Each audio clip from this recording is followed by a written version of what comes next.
Bismillahirrahmanirrahim. Assalamualaikum warahmatullahi wabarakatuh. Waalaikumsalam warahmatullahi wabarakatuh. Hadis yang ke-1127. Yang keberapa? 1127. Ini penting ini.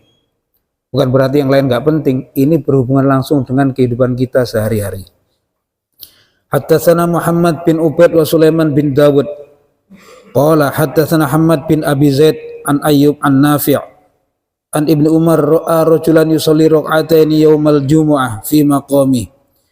Sesungguhnya Ibnu Umar melihat laki-laki sholat 2 rakaat pada hari Jumat di tempatnya. Fadafa'ahu, kemudian Ibnu Umar melarangnya. Wa qala atusalli al-jumu'ah arba'an. Kemudian dia berkata, apakah engkau sholat Jumat 4 rakaat? Wa kana Abdullah yusalli yaumal jum'ati raka'ataini fi baitihi wa yaqulu, dan yaitu Abdullah bin Umar sholat 2 rakaat di rumahnya. Wa yaqul, dan Ibnu Umar berkata, hakadza fa'ala Rasulullah sallallahu alaihi wasallam. Seperti inilah Ibnu Umar berkata, Rasulullah melakukan seperti ini. Sholat ba'diyah Jum'ah berapa rakaat, Pak? 2 rakaat. Tapi Rasul melakukan di rumahnya. Kalau sekarang di rumah ya enggak lah. Karena apa? Kalau sekarang melakukan di rumah ya enggak sholat yang ada.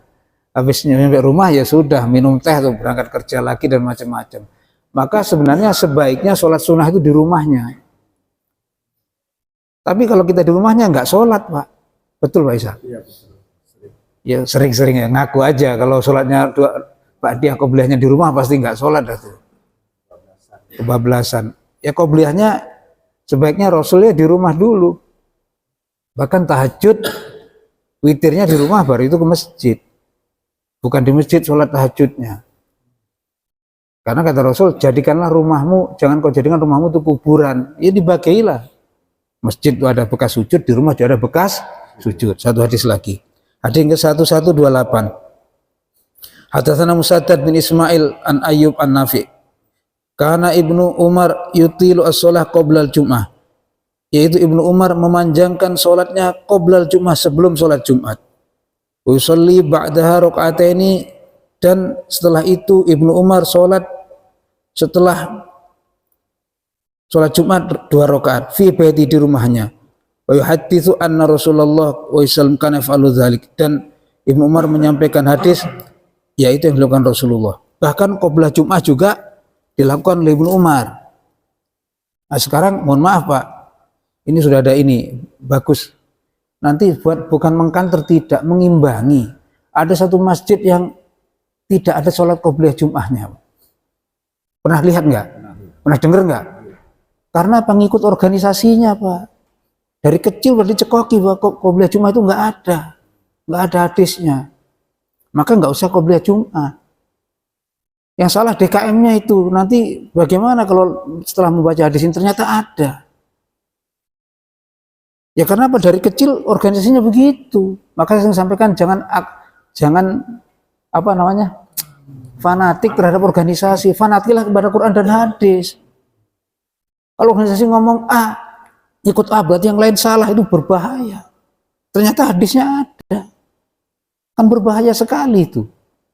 Ikutilah Quran dan hadis, ngaji terus. Organisasi bisa salah, Pak. Karena organisasi berbelok-belokkan, bisa buat nyari duit. Betul apa betul? Pak Mahmudin kenceng banget betulnya. Jadi sholat qobliyah ba'diyah juga dilakukan oleh Ibnu Umar. Ya sekarang masjid kita yang qobliyah monggo, yang ba'diyah yang enggak juga enggak masalah karena sunnah, Pak. Jangan sampai masjid melarang qobliyah al-muhajirin, enggak. Silakan yang mau qobliyah Jum'ah. Bahkan Rasul pernah dalam khutbahnya, ini hadis yang kita bahas kemarin, ada sahabat begitu turun dengan khutbah duduk, diri, sholat dulu kau 2 rakaat khafifatain yang cepat-cepat saja. Baru setelah itu silakan duduk. Apakah itu tahiyal masjid atau qobliyah Jum'ah? Wallahu alam, saya enggak. Tapi kalau lihat Ibnu Umar melakukan, tinggal niatnya. Mau sholat tahiyatul masjid atau qobliyah, enggak masalah. Yang penting sebelum duduk dengan khutbah kita melakukan sholat 2 rakaat. Wallahu a'lam bishawab. Subhanakallahumma bihamdika asyhadu an la ilaha illa anta astaghfiruka wa atubu ilaik. Wassalamualaikum warahmatullahi wabarakatuh. Waalaikumsalam warahmatullahi wabarakatuh.